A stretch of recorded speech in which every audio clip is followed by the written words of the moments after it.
माननीय अध्यक्षा जी, मेरे विधानसभा क्षेत्र ऋषिकेश के बापूग्राम का प्रकरण वर्तमान में बहुत ही ज्वलनशील बना है। माननीय उच्चतम न्यायालय में विचाराधीन है। यह ऋषिकेश विधानसभा का हिस्सा है। वर्ष 2018 में इस क्षेत्र को नगर पालिका ऋषिकेश का विस्तार कर नगर निगम ऋषिकेश में सम्मिलित किया गया था। जिस क्षेत्र का प्रकरण माननीय सर्वोच्च न्यायालय में विचाराधीन है, उस क्षेत्र में आज 11 वार्ड पूर्ण रूप से और 1 वार्ड आंशिक रूप से नगर निगम के वार्ड है। माननीय अध्यक्षा जी, 2011 के जनगणना के अनुसार यहाँ पर लगभग 25,000 की जनसंख्या निवास करती है और 2011 के बाद इस क्षेत्र में आबादी बहुत तेजी से बढ़ी है।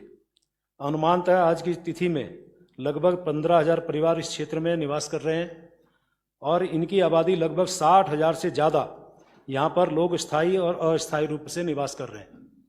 माननीय अध्यक्ष जी, यह प्रकरण वर्ष 2007 में भी मेरे द्वारा इसी सदन में उठाया गया था।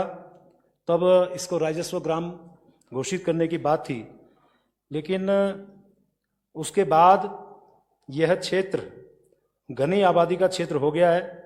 वन विभाग द्वारा बार बार इसको रिजर्व फॉरेस्ट क्षेत्र में दिखाया गया है।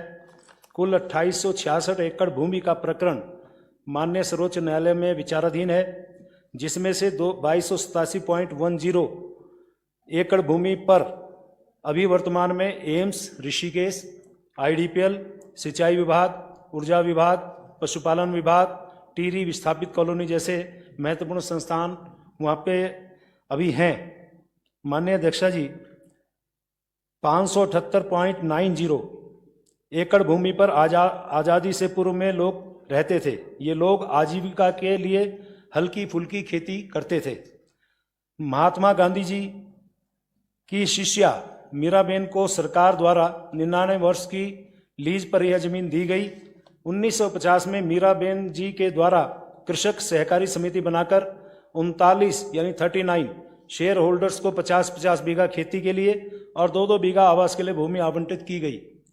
माननीय अध्यक्षा जी, यहाँ पर सभी प्रकार की सरकारी व गैर सरकारी संस्थाएं कार्यरत हैं। सभी प्रकार के विकास कार्य निर्बाध रूप से वहाँ गतिमान है। वहाँ चाहे बिजली हो, पानी हो, सीवरेज हो, सड़क हो, सभी प्रकार की सुविधाएं सरकार के द्वारा वहाँ दी जा रही हैं। यहाँ पर लोगों को 200 गज भूमि मिली, जमीन मिली। माना उसमें 100 गज किसी ने अपना मकान बनाया और 100 गज में उसने जीवन यापन करने के लिए कोई छोटी मोटी खेती और सब्जी आदि लगाने का काम किया। लेकिन वन विभाग ने नाप तोल कर खाली जमीन पर अपनी तारबड़ लगा दी है। वर्तमान में वहाँ स्थिति बड़ी भयावह है और लोग बड़े आक्रोशित हैं कि जिस जमीन पर वो खेती करते थे उससे उनको बेदखल किया जा रहा है। माननीय अध्यक्षा जी, इसके कारण उनका जीवन यापन मुश्किल हो गया है, उनका भविष्य अंधकार में है और इसमें अधिकांश लोग हमारे पर्वतीय क्षेत्र के लोग हैं।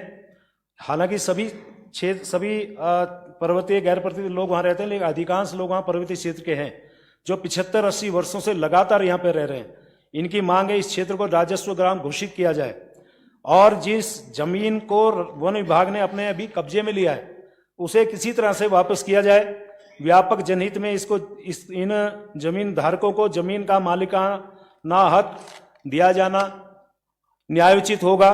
अतः माननीय अध्यक्षा जी, इस अवलंबनीय लोक महत्व के विषय पर मैं सदन का ध्यान आकर्षित करना चाहता हूं। धन्यवाद।